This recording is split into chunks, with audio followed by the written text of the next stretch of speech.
কোন সময় আমরা মনে হবে স্কিন ক্যান্সার হতে পারে। আমাদের বডির মধ্যে শরীরে অনেক জায়গায় আঁচিল তিলে তা হয়ে থাকে।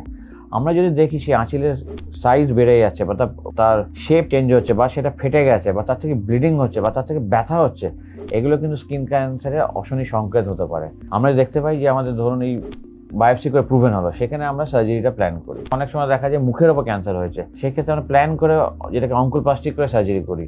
আবার ধরুন দূরে কোথাও হলো বা ধরুন পায়ে মেলানোমা হলো, যেটাকে স্কিন বলা হলো, সেখানে কিন্তু শুধু সার্জারি করে সেম জায়গাটা অপারেট করলে হবে না। কোথাও কী টাইপের ক্যান্সার সেটা ভীষণ ইম্পর্টেন্ট, সেটা লোকালি ইনভেট করছে কিনা সেটা জানা দরকার, প্লাস সেটা কোন স্টেজে আছে সেটাও ভীষণ প্রয়োজন। আর সেই অনুযায়ী আমরা ট্রিটমেন্ট করি। যখন প্ল্যান হয় স্কিন ক্যান্সার দেখে মনে হয় হয়তো ছোট্ট একটা লিজেন, সেটা কিন্তু নয়। আমরা যখন প্ল্যান করার সময় আমাদের রেডিয়েশন, মেডিকেল আর সার্জেন তিনজনের তত্ত্বাবধানে একটা প্ল্যান করে সার্জারিটা এগোতে হয়।